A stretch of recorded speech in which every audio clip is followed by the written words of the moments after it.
ओम श्रीं श्रीं श्रीं ओम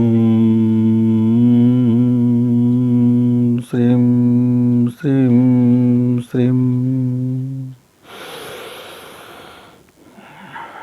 मित्रों, बसंत गुरु जी का प्रणाम। हम चर्चा कर रहे थे माँ गायत्री यानी गायत्री मंत्र की एक एक अक्षरों पर यह गायत्री मंत्र जो बना हुआ है, यह गायत्री मंत्र की जो संरचना है, क्यों ये महामंत्र है, क्यों ये महान सिद्ध को देने वाली है, क्यों ये अपने आप में पूरी तरह से कंप्लीट है, क्योंकि इसके एक एक अक्षरों में, एक एक बीज अक्षरों में महान सिद्धियां हैं। हर जीवन के और इस भौतिक संसार के, आध्यात्मिक संसार के हर सिद्धियां इस पर रची बसी है। बस ज़रूरत है इसको जानने की, इसको समझने की, इसको महसूस करने की और इसको जीवन में साधने की और उसके बाद इसके फॉलो करने की। तो मित्रों, आइए इस जो महान सिद्धि है, इस यंत्र के माध्यम से, बीज मंत्र के माध्यम से और कुछ प्राणायाम के माध्यम से हम इसको समझने की कोशिश करते हैं। ऋषि चिंतकों ने, हमारे भारतीय ऋषि मनुष्यों ने धन को सरस्वती के बाद रखा है। आजकल का मेरा युग धन पहले स्थान पर हो गया है और सरस्वती का स्थान तो बड़ा मुश्किल हो गया है, पर ज्ञान का और विज्ञान का तो ज़रूरत आज भी है। आज विज्ञान बोलता है, सर चढ़ के बोलता है। आज आप तकनीकी देख लीजिए, जितने बड़े बड़े आविष्कार देख लीजिए, आज न जाने कहाँ से कहाँ हमारा आविष्कार का क्षेत्र पहुँच रहा है। तो ये ज्ञान की बदौलत से है। तो ज्ञान यदि विद्या की तरफ रहे तो फिर वह हमारे उपयोगी है, और ज्ञान जिस समय अविद्या की तरफ लौट जाएगा तो बड़ा विनाशकारी हो जाएगा। तो अब धन आजकल के आदमी के इसमें बहुत हावी हो गया है ना। लक्ष्मी जी की ज़रा आकृति बनाया गया है। देखिए, लक्ष्मी जी का वाहन बना दिया गया किसको? उल्लू को। ये उल्लू जो है, ये रात में भी देख लेता है, बड़ा शांत प्राणी होता है, अंधेरे में भी साफ सारी चीज़ें इसको दिख जाती है। उल्लू है, रात के अंधेरे में भी देख लेता है, यानी कि उजाले में तो आप देख सकते हैं, लेकिन उल्लू जो है अंधेरे में भी देख लेता है। और क्या रखी है माँ ने अपने हाथ में, माँ ने अपने एक हाथ से पुष्प रखा है और उसने एक हाथ से वरदान दे रही है, एक हाथ से धन की वर्षा कर रहे हैं, और अलग इससे चार अलग अलग भुजाओं का अलग अलग कुछ का उपयोगिता है। देखते हैं, लक्ष्मी हो तो आज के समय में इसी को सुख और समृद्धि का कारक मानते हैं। और जब श्रृंगार कर लेती है माताएं बहनें, तो उसकी जो खूबसूरती है वह खूबसूरती बहुत मनभावक और सम्मोहक हो जाता है। तो माँ कमला जो है बहुत खूबसूरत है, क्योंकि धन संपदा है। और जहाँ स्वर्ण हो, जहाँ हीरा हो, जहाँ मोती हो, जहाँ धन की बरसात होता हो और जो लदा हुआ हो श्रृंगार से, गहने से और आपका जेवर से, तो आप देखते हैं ना, धनपतियों की जो गृहस्वामिनी होती हैं वो वैभव का प्रदर्शन करती है। तरह तरह के हार पहनते हैं, तरह तरह की चीज़ें पहनते हैं, लाखों रुपए का कोई घड़ी पहनता है, कोई मामूली सी चीज़ों के लिए, जैसे मेरा जूता 200-300 रुपये में आ जाता है। लेकिन यदि मेरे पास मैं धनपति हो गया, कुबेरपति हो गया, धन ही धन है, तो मैं लाखों रुपए का जूता पहनूंगा।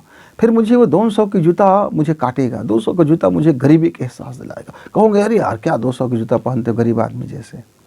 जबकि 200 के जूता से भी वो अमीर बन सकता है, वो तब भी अमीर ही रहेगा, लेकिन उसके मानसिकता में परिवर्तन आ जाता है धन के कारण। तो आज की दुनिया में मैं देखता हूँ तो बहुत आयत लोग ये धन के पीछे में चल रहा है।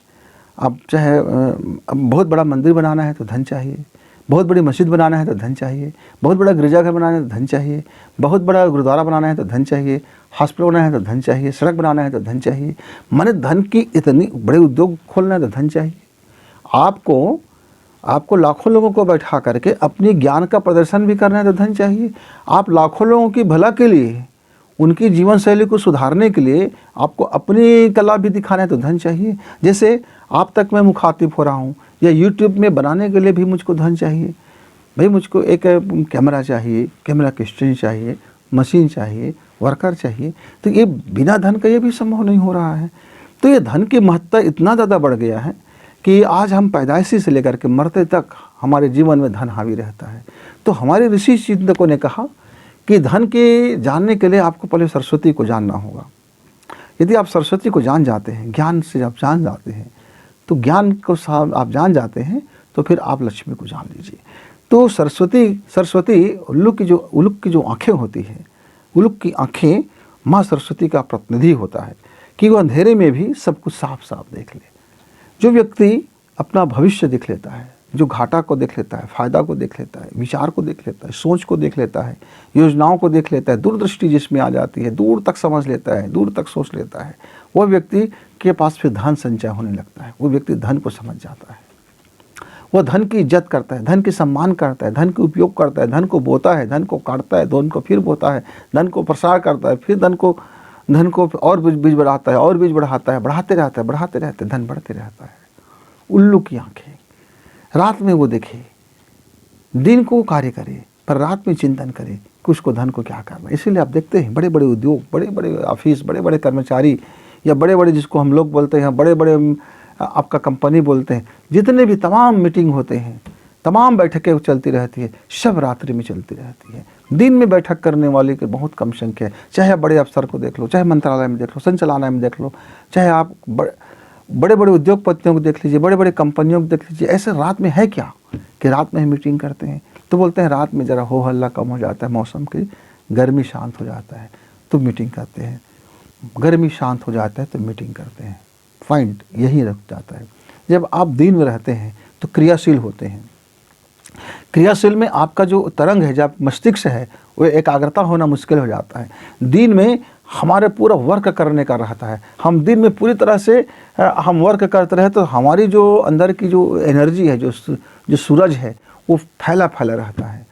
और रात में मौसम बदल जाता है, पृथ्वी का आकर्षण बदल जाता है। अब हम लौटने लगते हैं, हम सिकुड़ने लगते हैं, हम ठंड होने लगते हैं, मेरी कोशिकाएं ठंड होने लगती है, मेरी स्वभाव में ठंडकता आने लगती है। अब मैं सारी चीज़ मेरी कंजर से छोड़ा हम लोग सिकुड़ जाते हैं। अब तब जा कर के हम एक चिंता मनन करते हैं, तो दिन भर का बोझ हम खाली कर लेते हैं, फिर विचार करते हैं और एकाग्र होकर विचार करते हैं, एक सीमित होकर विचार करते हैं। तो ये उल्लू हो गया। और आजकल लोग उल्लू मतलब क्या समझ ले, जो कंजूस है, महाकंजूस को उसको उल्लू बोल देते हैं, बेवकूफ़ को उल्लू संज्ञा दे देते हैं। उल्लू बड़ा समझदार प्राणी होता है, उल्लू बहुत मेमोरीफुल प्राणी होता है, उल्लू बहुत दूर तक देख लेता है, उल्लू रात में भी देख लेता है। ये कई गुना हमसे ज़्यादा चतुर प्राणी होते हैं, बहुत चतुराई से ये धन को उपयोग करते हैं, बहुत चतुराई में ये रहते हैं। इसलिए माँ लक्ष्मी ने इसे अपने सवारी बना लिया, उल्लू की सवारी बना लिया। तो अपनी दृष्टिकोण बदलिए मित्र। उल्लू मतलब बेवकूफ़ नहीं होता, उल्लू मतलब होता है चतुर और चालाक होता है। लोमड़ी को आप चालाक कह सकते हैं, पर लोमड़ी चतुर नहीं होता, लोमड़ी चालाक होता है। उस कूटनीति वाली चालाक है, स्वार्थ नीति की चालाक है, पर उल्लू में साध लेने की चतुरता है। तो चतुरता जिस व्यक्ति में होगा, अपने ज्ञान को कैसे बोना है, अपने धन को कैसे बोना है, अपने प्रेम को कैसे लगाना है, कहाँ से हम कैसा बेनिफिट लेंगे, कहाँ से कितको लाभ देंगे तो कितना, उस लाभ से भी हमको कितना लाभ होगा, हम चार को जब आगे बढ़ाएंगे तो उसके बढ़ने से फिर हम कितना बढ़। वो संघ की शक्ति भी समझता है, वो ज्ञान की शक्ति भी समझता है, वो त्याग की शक्ति भी समझता है, वो दान की शक्ति भी समझता है, वो प्रोग्रामिंग के भी शक्ति समझता है, वो धन को कहाँ बोना है और किस तरह से बोना है इसकी भी शक्ति समझता है। ये उसको समझने वाला व्यक्ति फिर अब अरबों में खेलता है। और जो ज्ञान के लिए काम करता है वो ज्ञान के लिए फिर सरस्वती का है। तो मित्रों आइए, स्त्री यंत्र को आप बना करके आप अपनी पूजा कक्ष में स्त्री यंत्र को रख लीजिए, और जो बीज उसका जो बना हुआ है उसको भी आप कागज़ में पेंसिल से डायग्राम कर लीजिए और आप हमेशा अपने पास रखिए। क्यों पास रखिए? ताकि आपको स्मरण होता रहे कि आपका धन का संचय हो रहा है, आप एक बेहतरीन आप मैनेजमेंट करते हैं और आपके पास प्रचुर ज्ञान है, आपके अपनी लक्ष्मी बढ़ाने के प्रचुर ज्ञान है। लक्ष्मी धन, और धन को यदि नीति से कमाया जाए तो सबसे अच्छा, मेहनत से कमाई जाए, नीति से कमाई जाए, अपनी योग्यता से कमाई जाए तो सबसे अच्छा। लूट कर खसोट कर बेईमानी कर तिकड़म करके इधर उधर से कमा ले जाने वाले धन को हम अच्छा धन नहीं मानते, हम भारतीय लोग नहीं मानते, और मैं भी उसी परंपरा का व्यक्ति हूँ। धन का उपयोग हो, सदुपयोग हो, आप धनपति बने, धन का बुराई ना हो, धन में का मान सम्मान करें। बिल्कुल आपको लताड़ने की ज़रूरत नहीं है, आप धन को जब सम्मान करोगे धन आपकी तरफ आएगा। अब धन को गाली दोगे तो धन का प्रतिकर्षण होगा। वो तो दुनिया का आकर्षण का नियम है कि आप जिसको चाहते हैं उससे प्रेम करो, मोहब्बत करो, उसको अपने पास बुलाओ, उसमें हंसी खुशी रखो, अपनी आस्था रखो, निष्ठा रखो, आपके पास आएगा। आप गालियाँ दो, आपसे दूर हो जाएगा।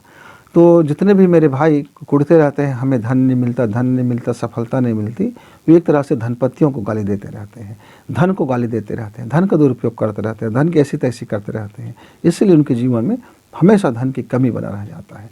तो ज़रा इसको अपनी माइंड को ठीक करें, माइंडसेट को ठीक करें, अपनी मानसिकता को ठीक करें, सोचने के तरीका को ठीक करें, देखने के तरीका को ठीक करें, समझने के तरीका को ठीक करें। जब इतना आप ठीक कर लेते हो तब क्या करें, तब 15 मिनट का नाड़ी शोधन प्राणायाम करें और आप फिर 15 मिनट का चंद्र नाड़ी से माने बायां नासिका से सांस भरिए और गायत्री मंत्र को बोलने से पहले आप श्री बीज मंत्र का पहले आप नाद कीजिए। श्री बीज मंत्र को आप पहले सुनिए आधा घंटा तक का, और आधा घंटा तक का जब श्री का नाद हो जाए और उस नाद आपका गुंजन होने लगे, जब अजपा जप होने लगे, तब श्रीम का बीज का पुट लगा करके फिर गायत्री मंत्र का उच्चारण करें और फिर गायत्री का ध्यान करें। इससे आपकी लक्ष्मी भी की वृद्धि होगा, इससे आपकी ज्ञान का भी संतुलन होगा और आपकी लक्ष्मी के काम करने का सही नियोजन होगा। और अंत में मित्र फिर 10 मिनट का मौन जप ध्यान करें और उसमें अवधारणा करें कि माँ जो धन आप बिजनेस में कमा रहे हैं वो धन की वृद्धि भी हो रहा है, वह धन से इस लोगों को फ़ायदा भी हो रहा है, और सारे जितने भी वहाँ काम करने वाले लोग हैं, जितने भी वर्कर हैं, जितने भी कर्मचारी हैं, जितने भी उसमें निवेश करता है, सबकी समृद्धि हो रहा है और इन सबकी समृद्धि में आपको बड़ी खुशी मिल रहा है और आप भी समृद्धशाली हो रहे हैं और आप अपने धन को इस संसार में, इस ईश्वर के लिए आप मुक्त कर दिए हैं। और इस धन का आप जन कल्याण के लिए भी काम कर रहे हैं, अपने लिए भी काम कर रहे हैं, परिवार के लिए भी काम करें। एक सुंदर सा डायग्राम बना लीजिए आपका अपने बिजनेस का, धंधा का, कारोबार का। उस डायग्राम को अवधारणा में लाइए, क्योंकि हर व्यक्ति का अलग अलग बिजनेस है या काम है, करियर है, उसके अनुसार से एक छोटा सा घोषणा पत्र बना लीजिए और उस घोषणा पत्र को डिक्लेयर कीजिए इस अखिल ब्रह्मांड में। उसी को हम अवधारणा बोलते हैं, उसी को हम डायग्राम बोलते हैं और उसी को आप मैनिफेस्ट बोल सकते हैं, उसी को आप घोषणा पत्र बोल सकते हैं, उसी को आप वचन पत्र बोल सकते हैं, उसी को आप ड्रीम पत्र बोल सकते हो। नाम अनेक है इसके, पर वर्क वही है, काम आपको वही करना है। तो मित्रों, हमने ये बता दी कि श्री लक्ष्मी को सिद्धि कैसे करते हैं। अब इसके थोड़ी सी विज्ञान पक्ष को समझ लेते हैं। ज़रा इसमें आप देख लीजिए, श्री यंत्र में बना हुआ है और इसको देख करके आप आसानी से पेंसिल से एक सुंदर से कागज़ में और एक छोटा सा डायग्राम बना करके आप कर सकते हैं। अब इसके नीचे में जो ऊर्जा पथ बताया गया है, इसी का ये ऊपर का जो श्री यंत्र है ये शाब्दिक है, ये शाब्दिक है और ये उसकी रूह है, ये उसकी शरीर है और ये उसकी आत्मा है।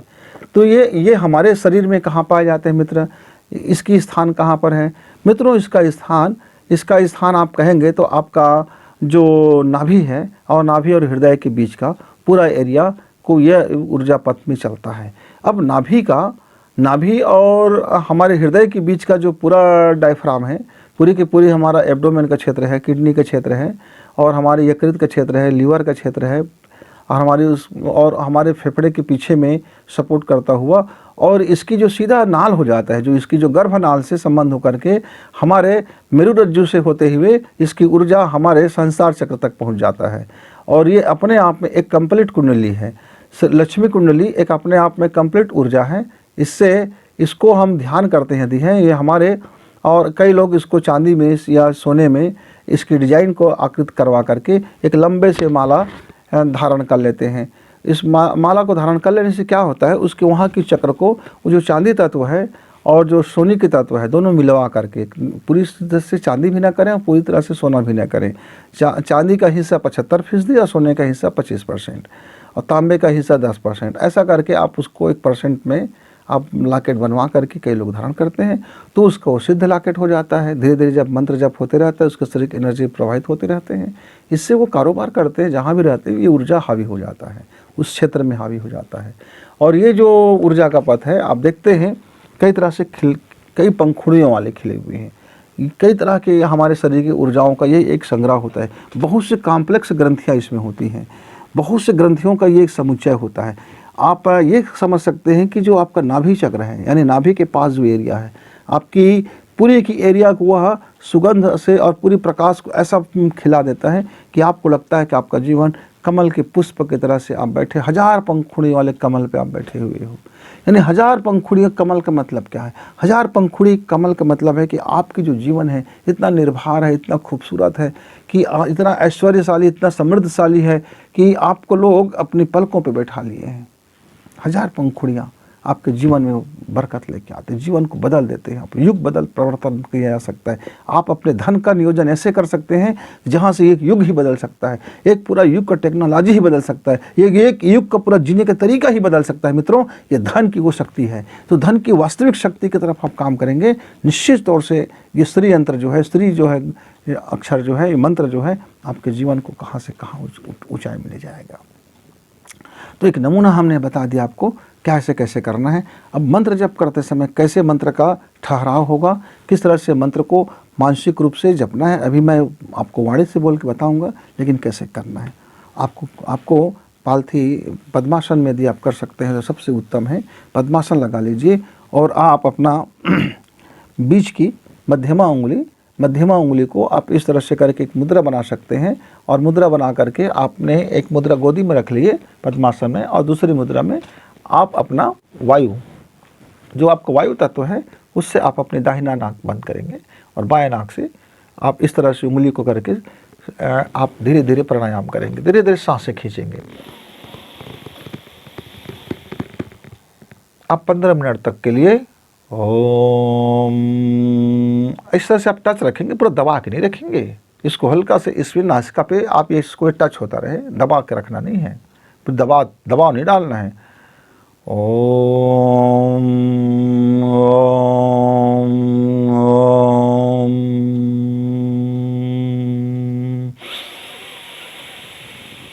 श्रीं श्रीं श्रीं श्रीं श्रीं श्रीं श्रीं श्रीं श्रीं श्रीं श्रीं श्रीं श्रीं ओम ओम ओम। इस तरह से ये एक राउंड हुआ आपका। मतलब जब आप पहले 3 बार ओम बोले तो गहरी सांस अपने खींचा, फिर 3 बार ओम बोला, ओम ओम ओम, फिर आपने सांस खींची और आपने सांस को होल्ड किया, और तब तक आप श्रीम श्रीम बोलते रहेंगे जब तक आपको सांस को फिर दोबारा लेने की ज़रूरत महसूस ना हो। लेकिन आपके सांस भर गई तो फिर से आपने सांस खींची, तो फिर से आपने 3 बार ओम ओम ओम इस तरह से बोले। इस तरह से आपको आधा घंटा 45 मिनट तक का यह जो नाद है उसको आप अंदर में सुनते रहें और चिंतन में रखें कि आप समृद्धशाली हो रहे हैं, आपके पास धन ही धन है, और आपके धन की प्रचुरता को आप मुक्त कर रहे हैं, भाव भी बना रहे हैं। और उसके बाद मित्र जैसे 15 मिनट के लिए श्रीम का संपुट लगा करके गायत्री मंत्र बोलें, तब उस समय आपकी अब दोनों नाकें खुल चुका होगा, आपके दोनों उंगली इस तरह से आप पद्मासन से आप बाहर आ चुके होंगे। आप पालथी में आ जाइए, सुखासन में बैठ जाइए, और एक हाथ आप हृदय के पास रखिए। आपका बायां हाथ हृदय के पास होगा, दाहिना हाथ आपके दाहिने जंघे पे होगा, और फिर आप गायत्री का मंत्र का सस्वर उच्चारण करेंगे, मानसिक रूप से करेंगे। अब बोल कर नहीं करना है ज़्यादा, पहले पहले अभ्यास के लिए बोल लेना, लेकिन सदैव बोल कर नहीं करना। ओम श्रीं तत्सवितुर्वरेण्यं श्रीं भर्गो देवस्य धीमहि श्रीं तत्सवितुर्वरेण्यं श्रीं ओम भूर्भुवः स्वः तत्सवितुर्वरेण्यं भर्गो देवस्य धीमहि धियो यो नः प्रचोदयात्। श्रीं श्रीं श्रीं ओम ओम ओम श्रीं श्रीं श्रीं भूर्भुवः स्वः तत्सवितुर्वरेण्यं भर्गो देवस्य धीमहि धियो यो नः प्रचोदयात्। श्रीं श्रीं श्रीं। मित्र, इस तरह से इस लय में, इस ठहराव में, इस गति में, इस आरोह प्रारोह में, इस अल्प प्राण और महाप्राण में, इस युति में, इस छंद में आपको ध्यान रखना है और उसको 15 मिनट तक का आप जप करें और फिर प्रणाम करते हुए आप शून्य में चले जाएं, मौन में चले जाएं और आप उसके बाद आप अपनी आसन छोड़ दें शांति पाठ करके। जो कर्म कांड में दिया रहता है वो शांति पाठ करें और अपनी जगह छोड़ दें। मित्रों, इसमें भाव ये बना कर रखना है, किसी के प्रति आपको दुराग्रह नहीं रखना है, किसी के धन को गाली नहीं देना है, किसी के धनपति को गाली देना है, किसी के धन वाले को गलत निगाह से नहीं सोचना है। कोई धन कैसा कमाता है इसके पचड़े में आपको नहीं पड़ना है। उसने ऐसा धन कमाया, उसने ऐसा धन कमाया, उसका धन का सत्यानाश हो, उसका धन का फलाना हो, उनका धन का ठिकाना हो, ऐसे शब्द से बचिए, क्योंकि यह अलौट करके आपको मिलेगा और जो शब्द आपने कही है वो शब्द का प्रतिफलन आपको मिल जाता है। इसलिए आप ऐसे धन से बचिए, ऐसे शब्दों से बचिए और अपना कारोबार कीजिए, अपना सही नियोजन करें, अपना सही मैनेजमेंट करने, अपनी प्रतिभा बढ़ाएं, अपनी दक्षता बढ़ाएं, अपने अभ्यास बढ़ाएं, अपनी स्वाध्याय बढ़ाएं। ये सब बढ़ा लेते हैं साथ में तो निश्चित तौर से श्री यंत्र का जो संपन्नता है, फिर आप संपन्न व्यक्ति बनेंगे और धन की मात्रा में प्रचुर बनेंगे। फिर मिलेंगे गुरुजी, तब तक के लिए विदा। नमस्कार, धन्यवाद।